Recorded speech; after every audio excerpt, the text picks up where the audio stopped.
So I really wish that I could look at photo books like a non-photographer and just, let's face it, there was a time in my life when I was a non-photographer. And I saw stuff like Anders Peterson's photos, and I was just enchanted from first look. When I first saw his work, I had no idea of being a photographer. And, I wish I could look at stuff that way, where you're just looking at it going like, wow, I want to be in that world. Back then, no YouTube, no, any of this stuff. So if you were like obsessed with a band or a scene, you just find any relic you could, still photographs, backs of album covers, whatever it is, and you just fucking stare at it for months and months. And I had no thought of being a photographer. It was all about the music and a life that I felt kept from by living in Arlington, Virginia, thinking there's a real world out there somewhere. It's like got guts and energy and risk. So I felt the risk here, and when my girlfriend at the time and I started coming up to go to shows and stuff through like 1986, 87, and at a certain point I was just like, I want to wake up here every day. I just want to wake up here every day and walk out the door and be in this. And I still remember the first morning,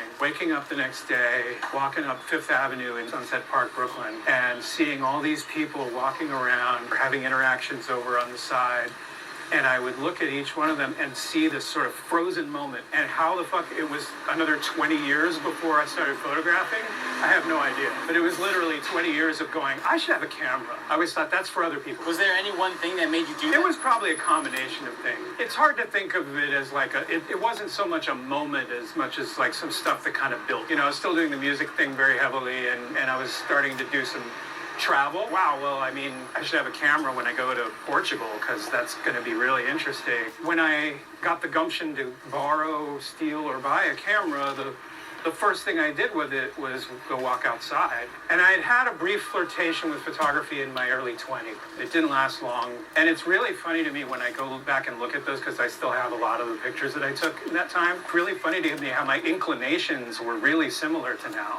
I can't help it. Every time they pull the wheelie, I have to take a picture.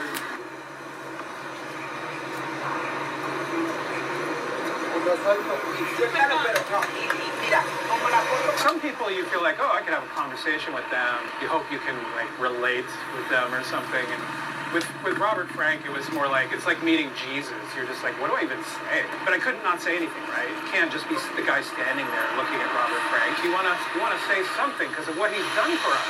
I said to him the only thing I could think to say, which is just thank you for everything you've done.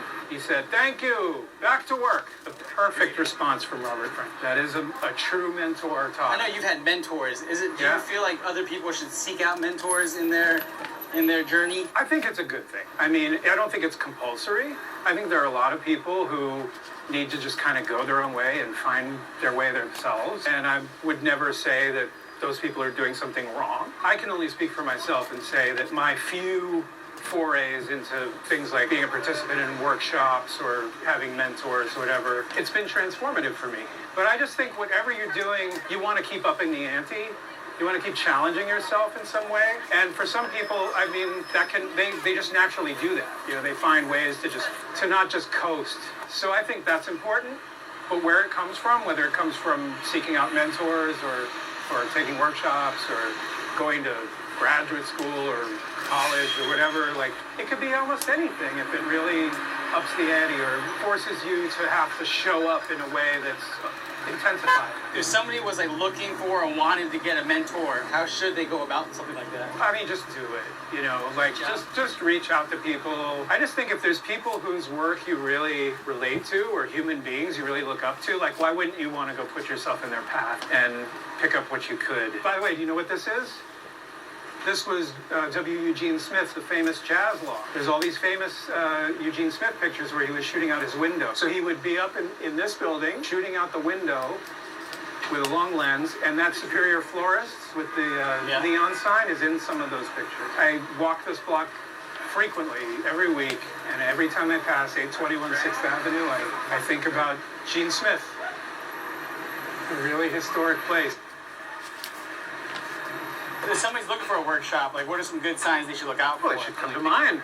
They should sign up for Ruben. They should sign up for mine. I'm going to have another one in November. Yeah, mine is a great place to start. If you look at the things I say in my pitches of what my workshops are about and you relate to it or want to, then please feel free.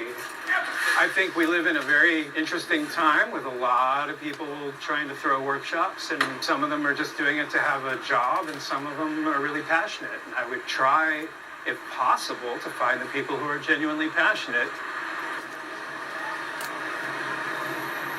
You know, making photographs this way, it's two things at once. It's the practice and it's the pictures.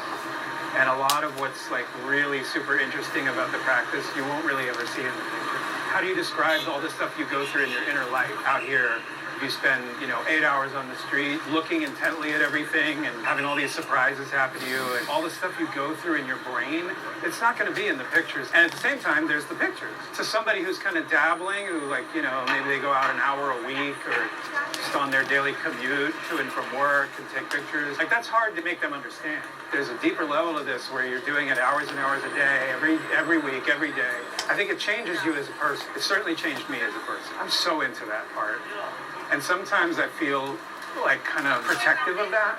It bums me out that that's not conveyed in the pictures sometimes, because I feel like it's maybe more interesting than the pictures could ever be. But at the same time, I really love pictures, and I really love the things that can happen in them from doing this. And so I don't discount that, but it's just, there's this inability to connect those two things. So I'm walking around all day asking myself questions that are pretty unanswerable.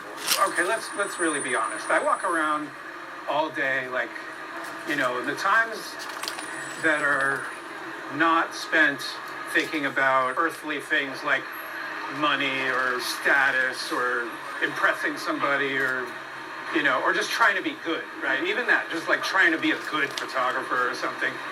All the time that isn't spent on that, I'm obsessed with death. If this is going to end, and I don't know how much time I have. When you spend this kind of time alone up in your head, not talking to anybody, and just looking at everything, it's really hard not to go there. There was a period of about 3 minutes just now in Herald Square where all of that went away. Like we talked about earlier, where I'm just present and grooving and loving it. And that's the greatest part of it for me. Is I'm no longer bound up in, what do they call it in recovery programs? The bondage of self. So the bondage of self is something you have a shot at getting out of doing this. And I need that, man, because I am poisoned by self-consciousness, by self-criticism, by some inner grandiosities, all this ego-related